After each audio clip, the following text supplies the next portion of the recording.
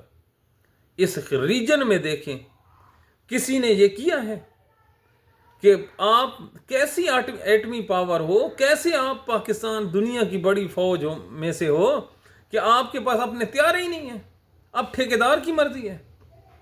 اور ایک اور سنیے، انہوں نے اس میں ایک شک ڈالی ہے کہ یہ جو پاکستان کے یہ جو کھانے والے ہیں ان کو اس میں کنسیشن دیا جائے گا ٹکٹس میں، اور وہ جو ٹکٹ کے پیسے ہیں پاکستان کے قومی خزانے سے ادا کیے جائیں گے۔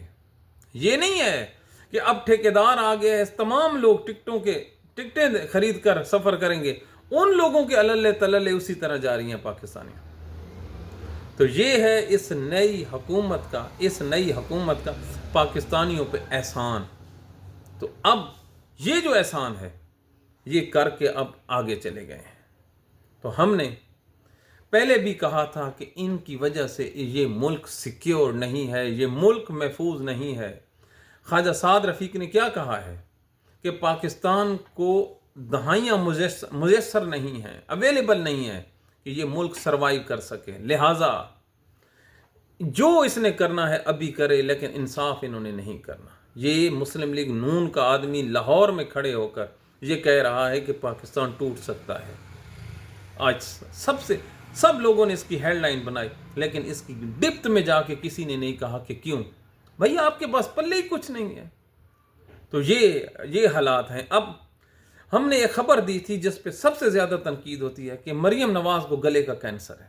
حضور پاکستان میں بیٹھ کے چیلنج کر رہا ہوں، پیکا بھی موجود ہے، اگر کوئی جھوٹی خبر ہو تو پیکا مریم نواز کو گلے کا کینسر ہے اور وہ شدت اختیار کر رہا ہے۔ ڈاکٹروں نے کہا ہے کہ مریم نواز کا علاج ہوگا اور پراپر اس کو ریسٹ دینی ہے۔ یہ ہماری خبر ہے، اس پر ہم قائم ہیں۔ اب آگے تو رب کی مرضی ہے نا کہ وہ مریض کو کتنی شفا دیتا ہے، کتنی تکلیف دیتا ہے۔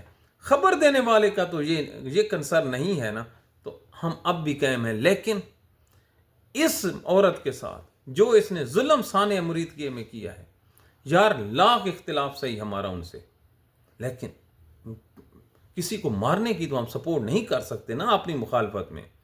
تو یہ جو ہے مریم نواز، اس کو دنیا میں بھی اور آخرت میں اللہ تعالیٰ ہدایت دے، اللہ تعالیٰ ہدایت دے، وہ بہترین ہدایت دینے والا۔ اب یکا کیا ہو گیا ہے سامعین کہ پاکستان کے تمام مولوی نیند سے بیدار ہوئے، جیسے انسان ہڑبڑا کر نہیں اٹھتا کہ ان کو پتہ ہی کچھ نہیں ہے۔ اب ان کو یاد آیا ہے کہ جنرل عاصم منیر کو یہ جو ایکسٹینشن ملی ہے، اس میں جو ان کو استثناء ملا ہے ساری عمر، یہ بھی غیر اسلامی۔ ارے بھائی جب غیر اسلامی ہے تو کچھ کر کے دکھاؤ نا حضور، کچھ پریکٹیکلی کرو، ہمیں بھی یہ لگے کہ آپ سچے ہو، وگرنہ ہم کیسے مان لیں گے آپ سچے ہیں؟ ہم تو یہ سمجھ رہے ہیں کہ جیسے ہی تحریک انصاف نے 8 فروری کو شٹر ڈاؤن کا اعلان کیا ہے تو حضور بحیثیت بی ٹیم آپ نے میدان میں اترنے کا فیصلہ کیا ہے، وگرنہ آپ کے پاس میدان بھی ہے اور گھوڑا بھی ہے۔ یہ ثانیہ مرید کو کہ ہم نے کیوں ٹچ دیا ہے، کیوں ہم نے اس کو کیا ہے، کہ آپ کے پاس تو جواز ہی موجود ہے۔ آپ کے مدرسوں کے خلاف بات کی تو آپ بول پڑے، لیکن یہ جو آپ نے اعلامیہ جاری کیا ہے اس میں آپ ثانیہ مریدکی کو رکھ لیتے ہیں۔ باتیں تو کی ہیں، ہم نے سنی بھی ہیں، لیکن عملی طور پر تو حضور یہ جو آپ جس کانفرنس میں شرکت کے لیے مولانا فضل الرحمان آیا ہے، تو یار اس میں آنے سے پہلے یہ جو کامران ٹسوری اس نے کیا کیا ہے؟ اس نے مولانا حضرت فضل الرحمان کو ڈاکٹریٹ کی ڈگری دی۔ پاکستان میں ڈگریاں جتنیاں ذلیل ہو رہی ہیں نا، کسی کو نا غیرے کو ڈگری اور میڈل دے دو، تو اس نے تصویریں کھینچیں اور سیدھا گورنر ہاؤس سے یہ آیا ہے جی خطاب کرنے کے لیے۔ اور یار اسلام تو کہتا ہے پورے کے پورے اسلام میں داخل ہو جاؤ، قرآن یہ کہتا ہے نا، تو آپ کیا کہتے ہیں؟ آپ نے ادھر بھی خوش رکھا ہوا ہے، ادھر بھی خوش رکھا۔ ہاں ایک بات آپ لوگوں نے ٹھیک کی ہے، مولانا طاہر اشرفی کو اس کی اوقات یاد کرائی۔ ہمیں تو یہ لگتا ہے پاکستانی کہ یہ اچھا بچہ بننے کی نا یہ پریکٹس ہے کہ آپ نے ساری جو ہے امیدیں لگائی ہیں طاہر اشرفی سے، وہ ہمیں موقع دیں، ہم آپ کے ساتھ، ہم اس سے زیادہ ہیں۔ یہ جو مدرسوں کے 30 لاکھ بچے ہیں نا، یہ اصل میں ہمارے ہیں، طاہر اشرفی کی نہیں ہے، وہ اس نے غلط آپ کو گائیڈ کیا ہے۔ ہمیں تو ان سے یہ توقع ہے، ایون ادروائز پاکستان کی سیاسی جماعتوں سے ایک ہی آدمی ان میں کام کا تھا، وہ تھا مولانا خادم رضوی۔ اس کی اپنی ایک کلاس تھی، وہ انتہا کا عاشق رسول تھا، اور یاد رکھیے اس کی کوئی بھی آپ ویڈیو اٹھا لیں یا اس کی زندگی، اس کی تھوڑی سی زندگی ہے یہ جو سیاسی ہے، کبھی اس نے ان مولویوں کے ساتھ بیٹھ کر نہ پریس کانفرنس کی، نہ ان سے الحاق کیا، الیکشن بھی ان کے خلاف لڑے اور وہ ان کے خلاف بھی رہا۔ آج یار رضوی برادران غائب ہیں، لیکن اگر یہ سچے ہوتے تو یہ کہہ دیتے نا کہ ان کو سامنے لاؤ۔ مفتی منیب بیٹھا تھا، اتنا ہی کہہ دیتا، چلو عمران خان کے لیے نہ بولو۔ عمران خان، پہلی بات تو یہ ان کو عمران خان کے لیے بھی بولنا چاہیے تھا۔ یہ اسلام کے دائی ہیں نا، یہ جو ہمارے علماء اکرام، یہ کہہ دیتے کہ عمران خان کو تو سزا دے رہے ہو، لیکن جنہوں نے گھڑیاں لیں، جنہوں نے کاریں لیں، جنہوں نے مرسڈیز لیں، جنہوں نے لوٹ لیا خزانے کو، ان کو آپ پوچھتے نہیں ہو۔ ایک آدمی کو پکڑ کے آپ نے رکھا ہے تو ڈسکریمنیشن ہے نا۔ اس طرف نہیں بولنا، اسی وجہ سے لگتا ہے پاکستانی کہ ہمیں ان کی سچائی پر پورا ڈاؤٹ ہے۔ لیکن ایک جو پکچر آئی ہے، تصویر آئی ہے، وہ ہے یہ سہیل افریدی کی۔ یار عمران خان کی انہوں نے ایک پروگرام میں وہ چلا دیتے ہیں ویڈیو، وہ آدمی پیچھے مڑ کے دیکھتا ہے تو اس کی آنکھوں سے آنسو گرنا شروع ہو جاتا ہے۔ 1000 بندوں میں، کیمروں کی موجودگی میں، ایک دل والا ہی اپنے مرشد کے لیے، اپنے لیڈر کے لیے رو سکتا ہے، اور جو رونے کی شکل منافق بنا سکتے ہیں، آنکھوں سے آنسو، یہ سچے ہوتے ہیں۔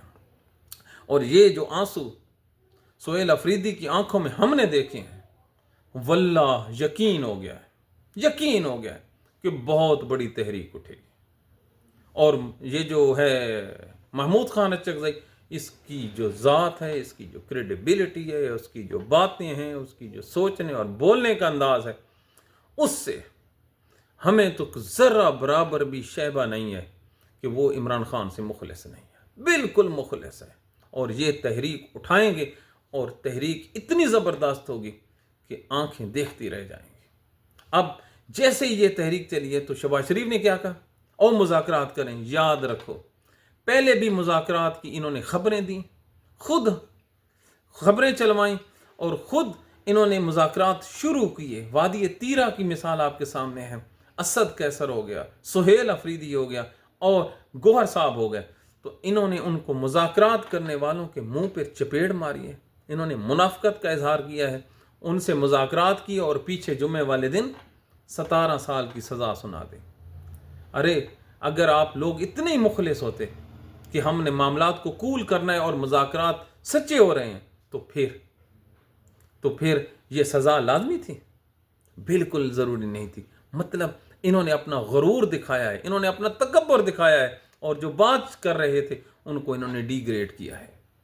تو ہم پہ بھی تنقید ہوئی کہ آپ کہتے ہیں کہ وہ ٹمپریچر نیچے آئے، تو ہمیں کیا پتا تھا کہ دلوں میں کچھ اور بس رہا ہے اور زبان کچھ اور کہہ رہی ہے۔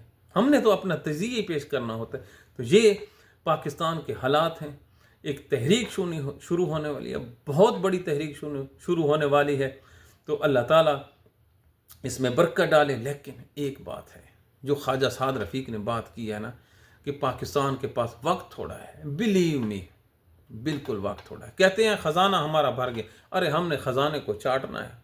او بدبخت، تو اتنا تو جھوٹ نہ بولو یار کہ بندے کو دیکھتے ہوئے بھی غصہ آ جائے۔ کیا ایک طرف آپ اپنے طیارے بیچ رہے ہو، ایک طرف آپ اپنی ریلوے بیچ رہے ہو، ایک طرف آپ اپنے ریڈیو اسٹیشن اور تمام چیزیں بیچ رہے ہو، موٹر وے تک آپ لوگوں نے بیچ دی، اور خزانہ ہمارا بھرا ہوا ہے۔ کیسا خزانہ ہے یار، گھر کی چیزیں بیچ کر آپ کا بینک بیلنس بھر رہا ہے، تو پھر آپ جیسا نکما آدمی کوئی نہیں ہے۔ اگر ایسے ملک چلانا ہے تو کوئی بھی چلا سکتا تھا۔ تو یہ پاکستان کے موجودہ حالات ہیں۔ ان حالات میں اعتبار کرنا کسی پہ نہیں چاہیے، صرف اور صرف جو لائن ہے آج علیمہ خان نے دی ہے کہ جو لوگ مذاکرات کی بات کرتے ہیں ان کا عمران خان سے کوئی تعلق واسطہ نہیں ہے، اس کو کہتے ہیں ریڈ لائن۔ ملاقات کروا نہیں سکتے آپ لوگ، فیملی سے ملاقات نہیں کروا سکتے، اور کہتے کیا ہیں فضل چودھری 8 فروری تک ملاقات بند ہے، تو آپ لوگوں سے اور توقع کیا ہے؟ 8 فروری، ابھی ہم دسمبر میں بیٹھے ہیں، 2 مہینے تک ملاقات بند ہے، اس کے بعد پاکستان سے خطرہ ٹال جائے گا، ہم ملاقات کروائیں گے، تو وقت مشکل گزر جاتا ہے۔ کل ہم نے آپ سے حضرت امام موسیٰ کاظم علیہ السلام کی بات کی تھی نا، لوگوں نے ہم پہ تنقید بھی کی اور ہمارا حوصلہ بھی بڑھایا، تو میں یہ کہتا ہوں، ہم یہ کہتے ہیں ہم کس سے مدد لیں؟ اللہ سے لینی ہے، اہل بیت سے لینی ہے، اور تاریخ سے مدد لینی ہے۔ ہم کون سا ریفرنس ڈھونڈ کے لائیں؟ کیا جو تاریخ جو ہمارا ہے ماضی، اس کو ہم اجاگر نہ کریں؟ کیوں آپ ناراض ہو جائیں گے؟ تو یہ آپ کی رائے ہے۔ ہمارا تو یہ فرض بنتا ہے کہ ہم نے جو آکسیجن لینی ہے، جو طاقت لینی ہے، وہ اہل بیت سے لینی ہے، نہ ہمارا کوئی اس سے کوئی ناراض ہوتا ہے یا راضی ہوتا ہے، ہو جائے۔ تو اللہ تعالیٰ عمران خان کو استقامت دے۔ لگتا یہ ہے کہ انشاءاللہ العظیم وقت بدلنے والا ہے، وقت بدلنے والا ہے، بس تھوڑی دیر ہے، اندھیر نہیں ہے۔ Thank you very much.